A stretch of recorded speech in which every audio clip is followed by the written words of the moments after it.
చంద్రబాబు నాయుడు వచ్చినాడు. ప్రజలందరికీ, అన్నదమ్ములందరికీ, అక్క చెల్లెలందరికీ, ఆడపడుచులందరికీ నా హృదయపూర్వక నమస్కారాలు. మన గ్రామం నుంచి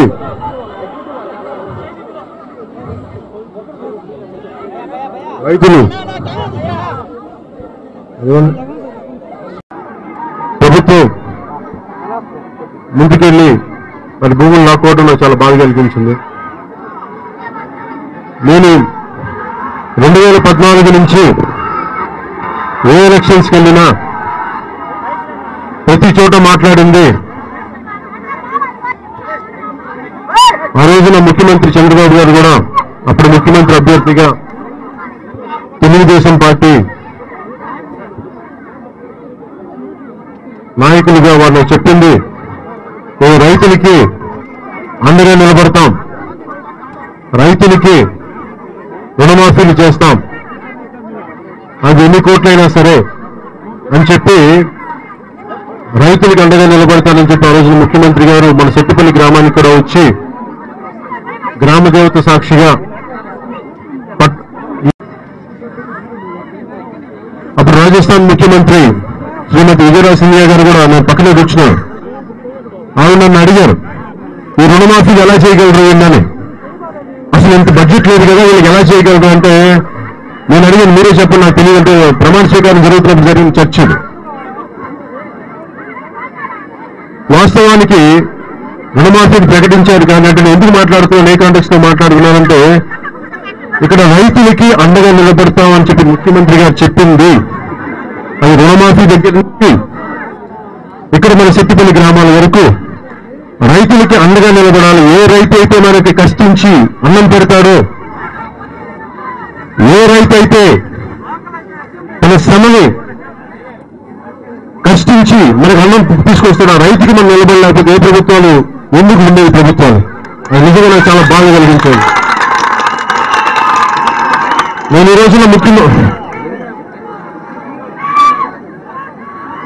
సెట్టిపల్లి గ్రామానికి సంబంధించి నేను అడిగేది ఒకటే, వారు ఇవ్వనప్పుడు భూములు లాక్కుంటారు.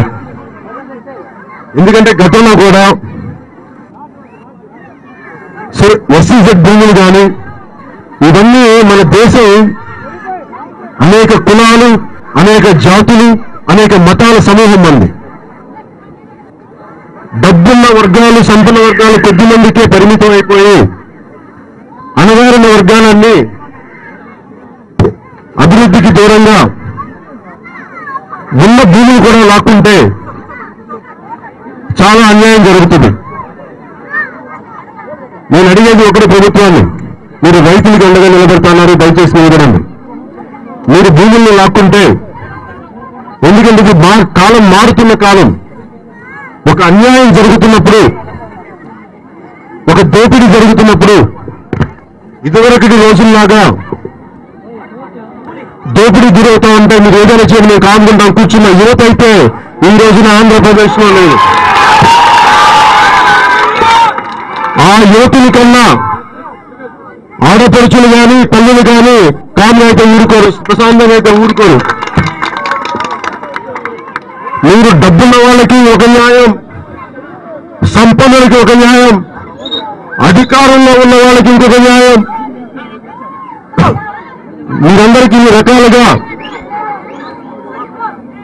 మేము అండగా నిలబడితే ప్రజలు వాళ్ళకి నిలబడాల్సింది పోయి ఎవరైతే దోపిడీలు చేస్తారో, ఎవరైతే బ్యాంకులకి రుణాలు ఎగ్గొడతారో వాళ్ళ కుమ్ము కాసి రైతులకి అన్యాయం చేయడం జనసేనకు నిజంగా చాలా బాగా కలిగిస్తుంది. ఈ మాట నేను తెలుగుదేశం ప్రభుత్వానికి అండగా నిలబడింది ఒక పరిపాలనా అనుభవం ఉన్న ముఖ్యమంత్రి గారు శ్రీ చంద్రబాబు నాయుడు గారు ఉంటే చాలా న్యాయం జరుగుద్ది ప్రజలకి. నేను వారి తరఫున ప్రచారం చేశాను. నేను పోటీ చేయకుండా జనసేన పార్టీ ద్వారా ఓట్లు చీల్చకుండా తెలుగుదేశం ప్రభుత్వం ఏర్పడటానికి మేము ఒక కీలక పాత్ర వహించాం. ఎందుకు మేము నిజంగా మేము చిత్తశుద్ధిగా త్రికరణ శుద్ధిగా తెలుగుదేశం ప్రభుత్వానికి ఎందుకు చేశామంటే రైతులకి అండగా నిలబడతారని చెప్పి. ఈ రోజున రైతులకు అండగా నిలబడినప్పుడు మేము మీకు ఎందుకు ఎదురు తిరగకూడదు, అందుకే మొన్న మార్చి 14 చెప్పాను మీకు ఎందుకు అండగా నిలబడాలి, మీరు రైతుల పక్షాన్ని నిలబడాలి. పవన్ కళ్యాణ్ ఏరుకున్నా మాకు అమరావతిలో నాకు పొలిటికల్ పార్టీకి కొనకడం కాదు, కనీసం దానిని లీజుకు తీసుకున్నామంటే కూడా నాకు పడలేదు కొంతమంది. అప్పుడు కూడా నేను తెలుగుదేశం ప్రభుత్వం సహాయం కానీ అధికారుల సహాయం కానీ తీసుకోలేదు. ఎందుకంటే నేను ప్రజల కోసం సహాయం అవుతాను, కానీ నా కష్టాలు నేనే పడతాను. అలాగే పవన్ కళ్యాణ్ కానీ జనసేన పార్టీ కానీ అన్యాయం జరిగితే మేము వేరేలా తెలుసుకుంటాం. కానీ ప్రజలకు అన్యాయం జరిగినప్పుడు, ప్రజలు దోపిడీ గురైనప్పుడు, ప్రజలకు వివక్ష గురైనప్పుడు ఖచ్చితంగా మేము రోడ్ల మీదకి వచ్చి వారికి మద్దతుగా పోరాటాలు చేస్తాం. ఎందుకు ఈ దూరాన్ని వచ్చాం? ఇక్కడున్న పల్లెలు దగ్గరికి వచ్చారు. ఏదో వాళ్ళు ఏం మాట్లాడతారంటే భూములు ఇచ్చేసాం మా మాయి కాదు ఇచ్చేసాం మీరు అనుకున్నా ఉంటారు. మళ్ళీ మీరు మాట్లాడుతున్నప్పుడు నాకు అర్థమైంది, తన బిడ్డలకి ఉన్నాక ఒకటి మీరు ఏ మాట అయితే ఇచ్చారో ఆ మాటలకి మీరు నిలబడిపోరండి. ఇప్పటికీ కూడా మీరు రైతులకు రుణమాఫీ సంపూర్ణంగా చేయలేదు. బిందు రాసి చూపి ఒక 3 చెంచాలు తీర్థం చేసినట్టుగా ఉంది మీ రైతు రుణమాఫీ. ఎందుకంటే ఎక్కడ 1,00,000 కోట్లు రుణమాఫీ చేస్తామని చెప్పి ఎక్కడ 20 కోట్లు, ఈ రోజున మళ్ళీ వడ్డీలు పెరిగిపోయి మళ్ళీ రుణాలు ఆశించి అలాగే ఉండిపోయి. అందుకని ప్రభుత్వాలు త్రికరణ శుద్ధిగా చిత్తశుద్ధిగా చేయనప్పుడు మీరు హామీలు ఇవ్వడం దేనికి? మీ హామీలు ఇస్తారని చెప్తే నేను పోటీ చేయకుండా 2014లో తెలుగుదేశం ప్రభుత్వం మీ విజయానికి మేము అండగా నిలబడ్డాం. ఈ రోజు నేను కోరుకుంటాను ఈ సెట్టుపల్లి గ్రామం నుంచి, ఈ గ్రామ సభ నుంచి, ఈ జనసభ నుంచి మీరు రైతులకి అండగా నిలబడండి.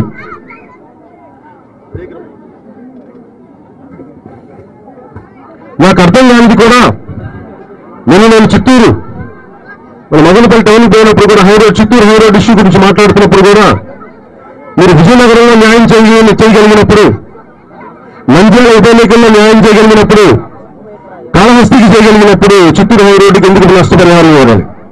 అలాగే ఇక్కడ సెట్టుపల్లి గ్రామాన్ని వదిలేసి దీనికి న్యాయం చేయాల్సింది చేయకుండా ఒక న్యాయం పైడిపల్లి గ్రామానికి చేసిన న్యాయం సెట్టుపల్లి గ్రామానికి మీరు ఎందుకు చేయలేకపోయారు? ఈ వివక్ష ఏంటి?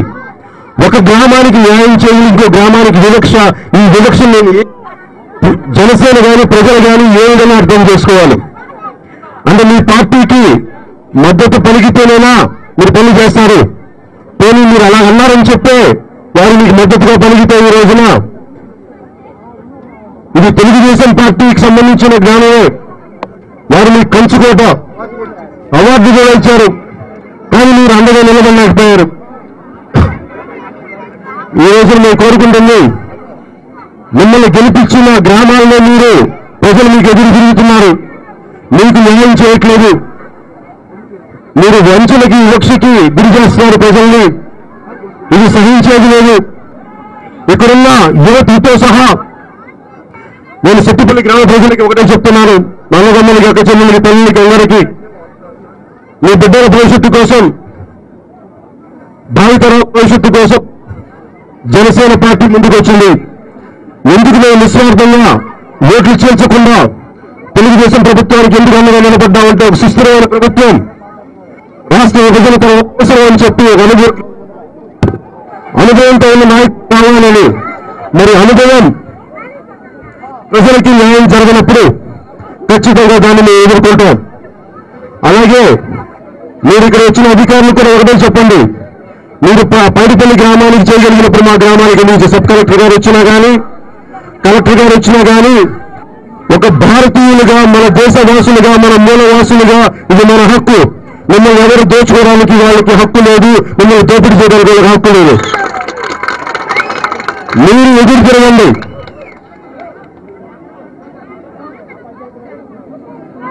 ఇలాంటి మీరు మాట్లాడకండి. నేను మాట్లాడాను. నేను ఒకటే అడుగుతున్నాం, సత్తుపల్లి గ్రామ ప్రజలకు కూడా నేను చెప్పేది ఒకటే, ఇది మీ హక్కు. వారికి అభివృద్ధి కార్యక్రమాలు జరగాలంటే ఇంకా చాలా స్థలాలు ఉన్నాయి. ఇక్కడ ఉన్నదల్ల ప్రజలకు కూడా చాలా సన్నకారు రైతులు, అందరూ చిన్న కమత ఉన్న రైతులు, ఎకరం ఉన్న రైతులు, వేల ఎకరాలు క్యాపిటలిస్టులకి, పెట్టుబడిదారు వర్గానికి మీరు పెట్టి ఎవరైతే భారతదేశానికి వెళ్ళనుకో ఏ గ్రామ స్వరాజ్యం అని చెప్పి గాంధీ గారు కలగన్నారు, మీరు వారికి నిలబడకుండా దోచుకెళ్ళిపోతున్నా కొంతమంది వేల కోట్ల రుణాలు తీసుకొని విదేశాలకు పారిపోయే వాళ్ళకి మీరు కొందరు వస్తున్నారు. వేల కోట్లు తీసుకొని పార్లమెంట్కి వెళ్ళిపోయే వ్యక్తులు ఉన్నారు. మీరు వారిని శిక్షించకుండా చిన్న కమత రైతుల్ని, మధ్య తరగతి మనుషుల్ని, ఉద్యోగుల్ని, వీరికి వేదన గురి చేయడం మీకు ఎంతవరకు సరిగ్గా తెలుగుదేశం ప్రభుత్వం గారిని, ముఖ్యమంత్రి గారిని మేము సత్తుపల్లి గ్రామం నుంచి మేము ప్రశ్నిస్తున్నాం. మాకు ఒకటే మేము కోరుకునేది, ఇక్కడ యువతకు కూడా మీరు అన్యాయం జరుగుతున్నప్పుడు ప్రశ్న, మీరు ఒకవేళ మీరు భూముల్ని లాక్కుంటే ఖచ్చితంగా మీరు భయమైన పోరాటం చేయండి. సావనున్న చస్తానే కానీ మా భూములు మాత్రం ఇది మీరు జనసభ నుంచి పవన్ కళ్యాణ్ గారి నాయకత్వంలో తీసుకున్న నిర్ణయం. ఈ రోజున జనసేన పార్టీ చేసిన ఈ జనసభ తీర్మానం, మీరు ఈ భూములు లాక్కోవడానికి కుదరదు, మీరు ఇవ్వకండి భూములు. అంతేగాని అధికారం ఉంది కదా అని చెప్పి ఇష్టారాజ్యంగా పద్ధతి పాడు లేకుండా మీరు అధికారాన్ని దుర్వినియోగం చేస్తే చూస్తూనే ఊరుకునే రోజులు కానీ, చూస్తూ ఊరుకునే ప్రజలు కానీ, చూస్తూ ఊరుకునే యువత కానీ లేరు. ఎదురు తిరుగుతాం, పోరాటం చేస్తాం, మీకు ఎదురడ్డు నిలుస్తాం. దయచేసి తెలుగుదేశం పార్టీ కానీ, ముఖ్యమంత్రి గారికి కూడా ఆఖరి మాటగా నా విన్నపం, మీరే రైతులకి అండగా నిలబెడతారన్నారు. రైతులకి అండగా నిలబడాల్సిన మీరు ఈరోజు రైతులు భూముల్ని అవసరానికి మించి మీరు ల్యాండ్ పూలింగ్ అని చెప్పి మీరు లాక్కోవటం, ఇది ప్రజా పవర్ని దుర్వినియోగం చేయడం అవుతుంది. ప్రజా అధికారాన్ని దయచేసి మీరు ఈ విధానాలు మార్చుకొని ప్రజా సంక్షేమం వెళ్ళాలని మనస్ఫూర్తిగా కోరుకుంటూ, ఒకవేళ మీరు అది చెయ్యని పక్షంలో